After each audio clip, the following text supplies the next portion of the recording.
Over the last few years, we've come to expect annual limited releases for Fender Japan, and this year in 2024, they released a bunch of Hybrid 2 variants, including this one.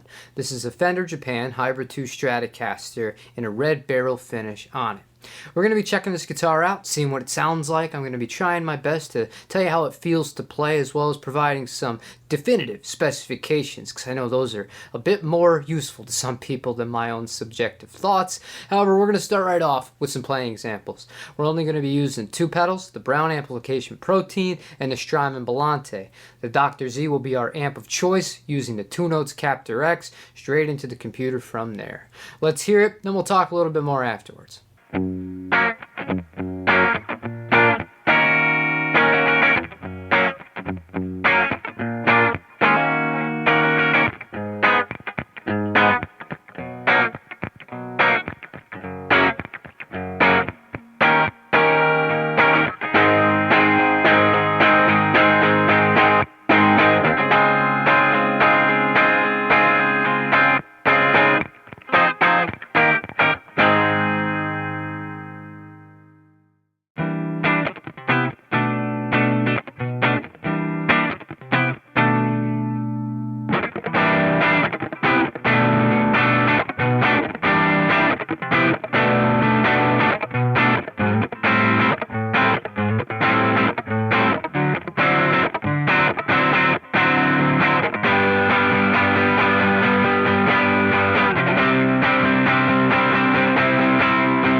Alright, so now we got a pretty good idea of what this guitar sounds like. Before I give you my thoughts on the actual playing experience, as well as some of the specifications of this instrument in comparisons to some other Stratocasters, including the original hybrid line of guitars from Fender Japan, I wanted to mention this.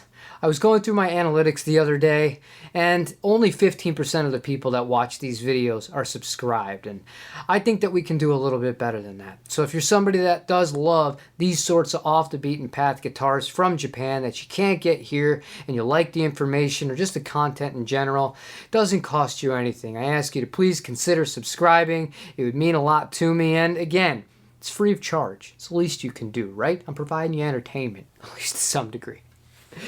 Okay, my favorite part of this guitar is the neck. I know that was shameless, but it's one of those things I never mention it, and I think that's the reason why my numbers are as bad as they are. The neck on this is great, although it is a little bit different from the one that comes on the original hybrid line, and there's one change that I really kind of prefer on the originals, and that's the actual frets themselves. These have narrow tall frets, which is in line with the American Professional 2 series of guitars, and they're great. There's nothing wrong with them. But on a more modern guitar, I prefer the ones that came on the original hybrid line, which were medium jumbos. The actual shape of the neck is really nice though. Again, a little bit different, but this has a modern C on it. At the first fret, it measures out at 0.84. At the 12th fret, it measures out at 0.94. So it's got a little bit of a taper to it.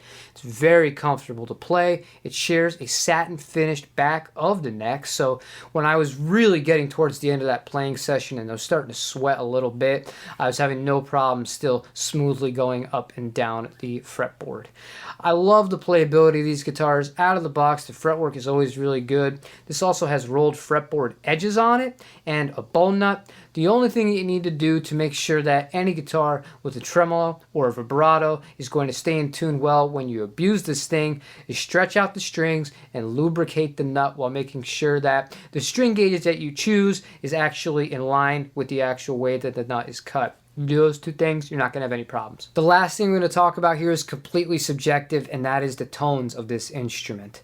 In the room, it's a little bit different from what you're going to experience listening on YouTube. When Fender Japan originally announced the refresh of the hybrid line in these hybrid 2s, there was one thing I noticed that it didn't really look like it was going to be a positive change, and that was the pickups themselves. The first line of hybrid guitars, they all came with Fender USA pickups in them. These come with specially voiced hybrid 2 pickups, which is about as generic as a name as you can get. However, my first thought was, this is cost cutting. Whether or not that's the case, maybe it is, maybe it isn't, I think that these are really good sounding pickups if you're not looking for that pure kind of vintage classic tones. If you're somebody who wants something a little bit more modern, and obviously the rest of the guitar kind of fits that category, these are going to work really well for you, especially with gain.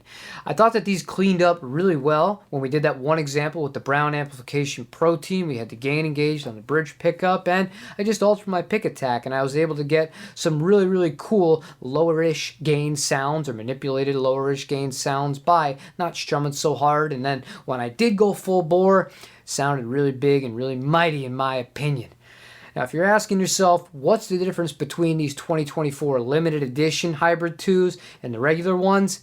It's just the finish, the tops. That's it. All the other specs remain the same. So if maybe you want more of a traditional finish like white, black, Modena red, even three-tone sunburst or forest blue, you're not really missing out on anything spec-wise if you get one of those used. You're really only paying for the tops, which would be the Larimar, the Celeste blue, or this Beryl. And I believe the flagship store has one called Twilight as well.